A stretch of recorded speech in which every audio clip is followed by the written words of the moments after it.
I've wanted to try the fault line card technique for a while now, and today's the day. This first attempt might not win any beauty contest, but it helped me figure out the basics, and I promise, the version I'm making today comes together beautifully. I'll walk you through step by step how to create it, and I'll share a few different ideas for your sentiment. Whether you've seen these before or this is totally new to you, I think you'll be inspired to give it a try. Hey everyone, it's Lean from ColoradoLean.com. Welcome back to the craft room. Before we jump into the tutorial, let's go ahead and talk about the materials we're going to be using today. The card base is 110-pound cream color cardstock from Recollections. It is 8.5 inches wide by 5.5 inches tall, scored down the middle at 4.25 inches. My card mat is a piece of black Recollections cardstock. This is 4 inches wide by 5.25 inches tall.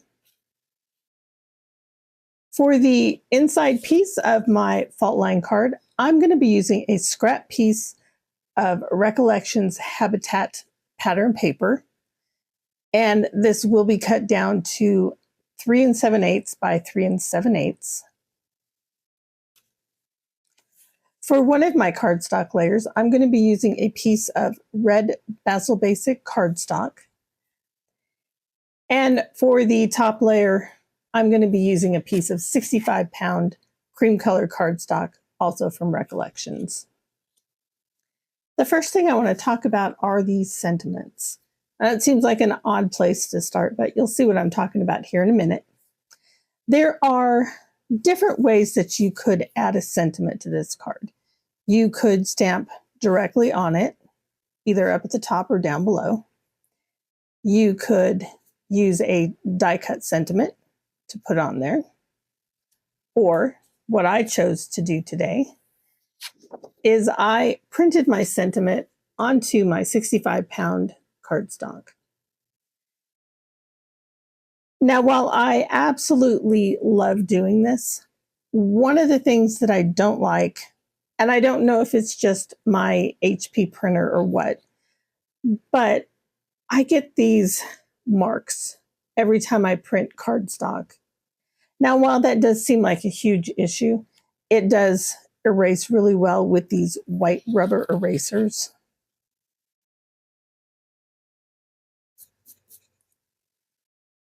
It might leave a little bit of a mark behind, but it's not going to be that bad. There, and you can really see the difference in that. So I just got done reprinting my sentiment. I was looking at it and I noticed this weird line running through it. No idea what that was for. So I just ran it through again.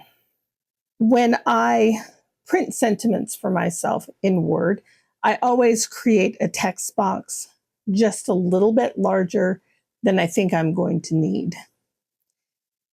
Then I'm able to set up my sentiment where I would like it to be, and then I can print it.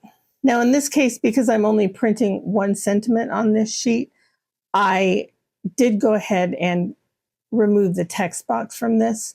However, if I'm doing sentiments for the inside or outside of Christmas cards, if I'm using like an entire panel, then I will leave those text boxes in there and cut just to the inside of them.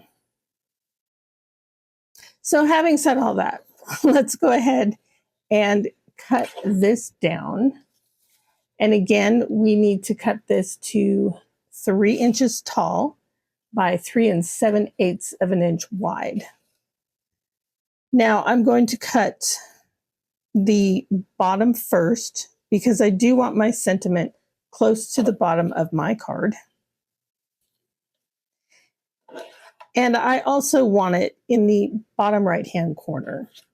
So I will trim close to the sentiment, and then we'll go ahead and set it up for the rest of the cuts. Now I will turn this around and trim it to 3 7/8 of an inch wide. And then I will trim it up to 3 inches tall. And I'm going to cut my red cardstock to the exact same measurements. So it will be 3 7/8 inches wide by 3 inches tall. For our pattern paper, I'm going to also cut this at 3 7/8 inches wide by 3 7/8 inches tall. And I do want to keep this pretty red mushroom pretty close to the center. The next step in our fault line card is to rip our 2 cardstock layers.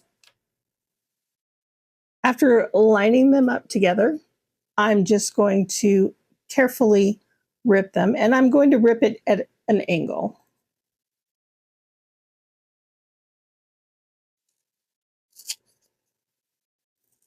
Now, it certainly doesn't have to be completely straight. It can be a little jagged is always a good look.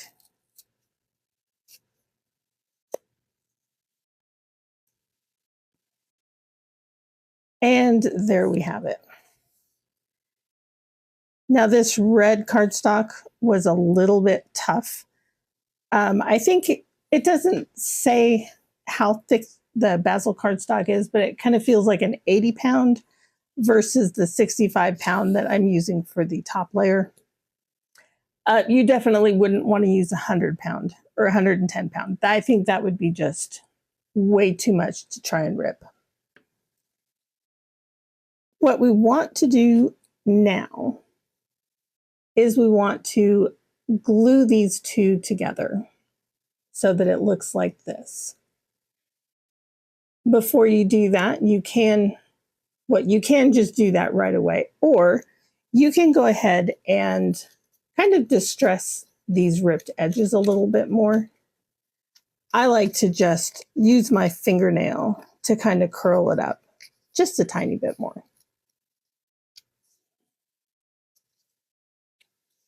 There, and that just adds another layer of texture to our card. I'm going to go ahead and use a combination of Scor-tape and art glitter glue to adhere these layers together. I want to be careful with the art glitter glue because it will show through on this 65-pound card. But what I'm going to do, because we're going to be offsetting them like this, they will not line up on the bottom. So when I put my adhesive on, I'm going to put a piece of Scor-tape on the bottom of the back panel and on the top of the top panel. I'm going to add a little bit of art glitter glue to the Scor-tape.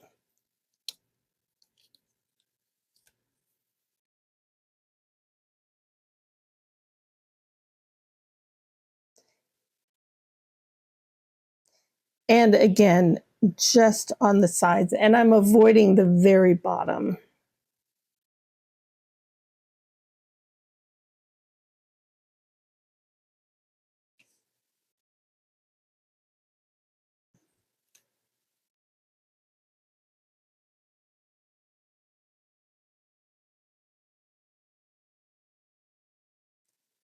I want to line up my sides. And that's something that we can trim off. If it's too severe, we can always trim that down. And then there is the bottom of our fault line card front. So I'm going to go ahead and adhere the top together, and I'll be right back with you. Now that we have our card front finished, I know it looks awfully weird for a finished card front. Let's go ahead and work on our mat and our pattern paper. Now again, our mat is 4 inches wide by 5 1/4 inches tall, and the pattern paper is 3 7/8 by 3 7/8.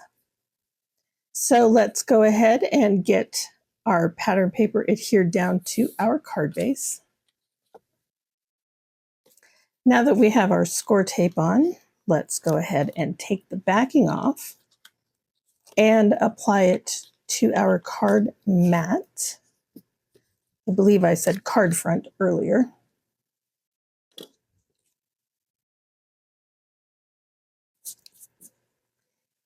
And again, we want to make sure we get this pretty much in the center.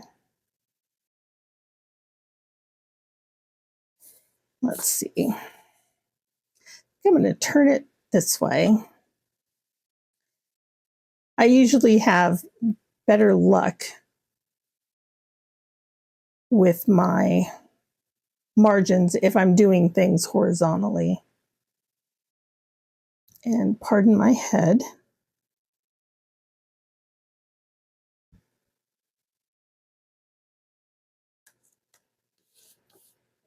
Okay, so we have this on here.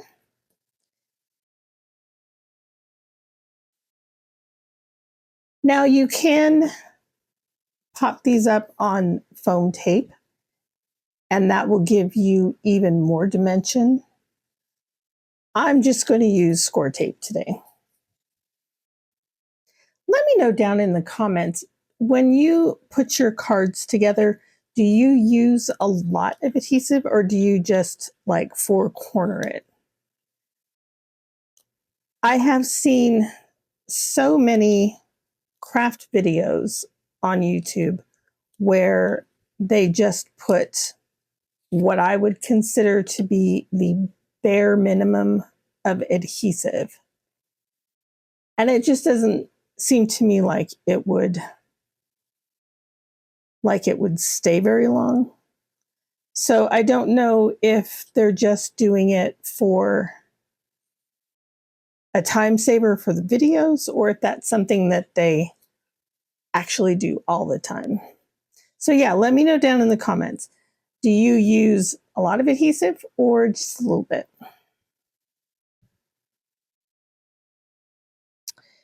All right, so I am going to line this up with the pattern paper, and I want to try and leave approximately the same margin at the top. Now I did put some art glitter glue on here, so I will have a little bit of wiggle room.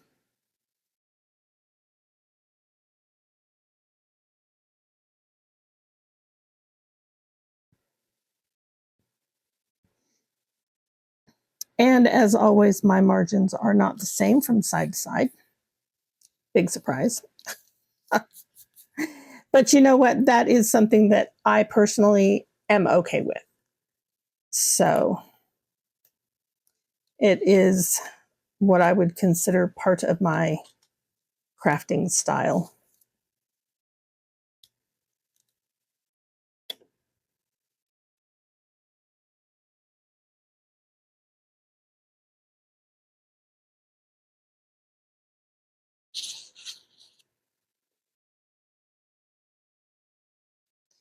So again, I want to line it up with my left-hand margin and get the bottom margin about the same.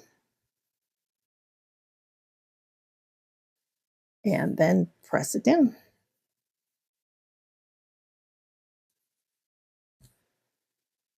Now, one thing I neglected to do this time is I did not use the Distress Microglaze today on my sentiment. I forgot. I was caught off guard with the other sentiment that I printed, so I just neglected to do that. Now, I probably could use it while it's here on the card, but I'm just not going to do that today.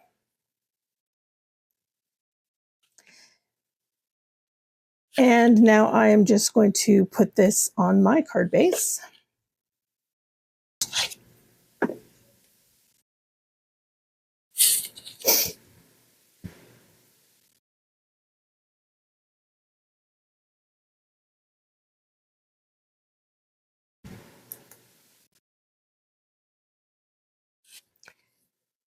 And there is my finished fault line card.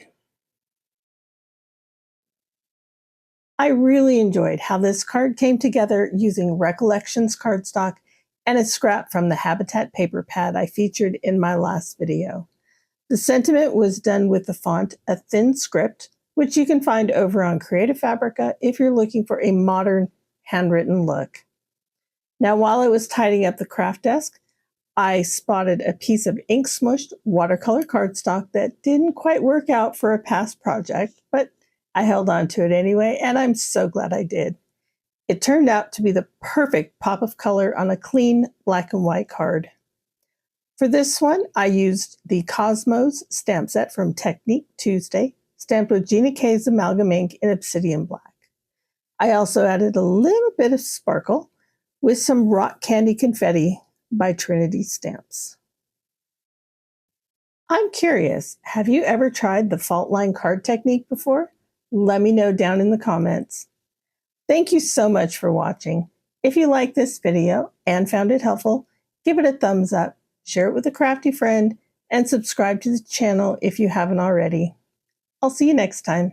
Happy crafting!